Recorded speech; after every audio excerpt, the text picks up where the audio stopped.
Alright guys, as you can see, a little bit different location. I do apologize for the late video on the Alamo Bowl. Just with the holidays and moving, it's just been nuts. So I do apologize about that. I got lots to talk about in this video, so let's just get to it. Man, I feel like RTP, making my video standing up. I've never really done that before.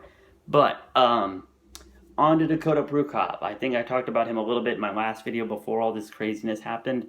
He has decided to play for us. He visited. He decided between us and Alabama, and he has picked us. So welcome to the men of Oregon, Dakota. You'll be a great starter here. Of course, nothing official yet, but let's all assume that if we're bringing somebody in, we're not really happy with the quarterback situation. And for obvious reasons, because Jeff is not a Pac-12 quarterback. Ali is a former walk-on, and there's a redshirt freshman behind them in Travis Johnson that's been banged up a little bit in his redshirt year. So we don't really know his health yet going into spring. So I'm glad they brought somebody in. Johnson will be a nice backup to Dakota, though. That'll be a nice 1-2 punch. Jeff and Taylor honestly could be off the team tomorrow, and I wouldn't care at all. You know, some people would, not me. Dakota, I think, brings an aspect that Vernon didn't, and that's his running ability. Now, Vernon is fast, but Dakota is a running quarterback. Vernon is just quick on his feet, can make plays, and really extend plays. Dakota will run the ball. Vernon didn't want to run the ball. We didn't want Vernon to run the ball, as we saw against Eastern Washington where he got banged up. So, for obvious reasons, we didn't want Vernon running the ball. Dakota's a little bit more tougher than Vernon, big guy. So, I'm really excited to see what he can do in our offense. Now, there's also rumors swirling that we're going to hire his former offensive coordinator as our quarterback's coach. Now, Nate Costa, former quarterback here at Oregon, lifelong backup, never really did much, is also auditioning for the job, for a position here. Now, he's obviously general graduate assistant, but he wants to be a coach. And Nate, nice guy. Again, one of those just locker room heroes, but never really did much on the field. And I feel like Oregon, with the family thing, is getting a little bit ahead of themselves and kind of like, okay, let's give this guy a shot. But I really don't think he deserves it, to be honest with you. I don't think he's the best choice for a quarterback's coach. Bring in a guy that's done it before and let Nate go to a smaller school, prove his stripes, and then he's welcome back here. But to hire a guy just because he played for us, just because he wore a jersey, and never really did much on the field to begin with. Now, if you wanted to hire Marcus Mariota at the end of his career in the NFL, that'd be one thing. But Nate, I just don't see it. Sorry. That's just how I feel. Also, the offensive coordinator, Matt Lubick, is auditioning.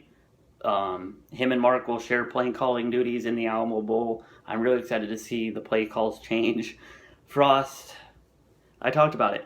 This is why I don't think Frost was a great offensive coordinator. He was a good offensive coordinator, but he's definitely replaceable. And Matt I think, will do a fine job when he's officially named offensive coordinator.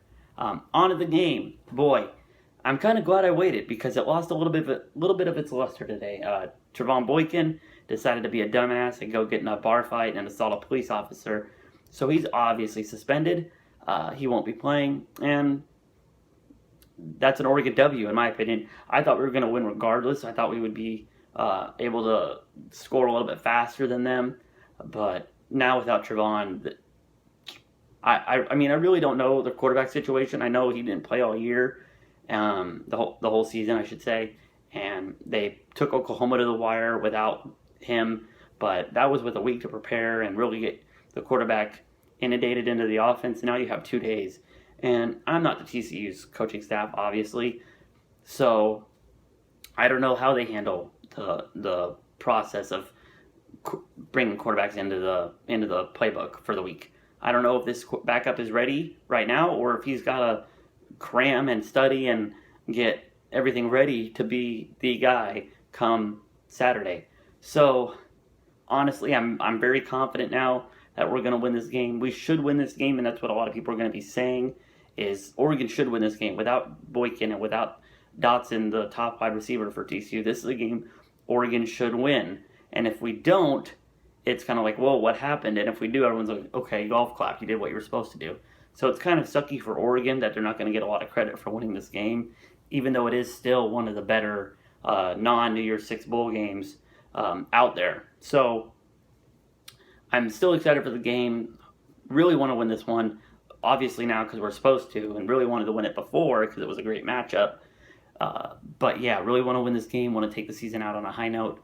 The question is going to be the defense. Is the defense that played against USC in the first half of the Oregon State game going to show up? Because if that's the defense that shows up, this could get really ugly. But if the second half of Oregon State defense shows up, anything's possible. We could get Don Pelham out of a bowl win, honestly. But yeah, that's how I feel about it. That's just the way the cookie crumbles sometimes. We're going to have to wait and see what happens. I really hope we win this ball game. As always, guys, go Ducks. I hope you all had a Merry Christmas and hope you have a Happy New Year. See you on the flip side.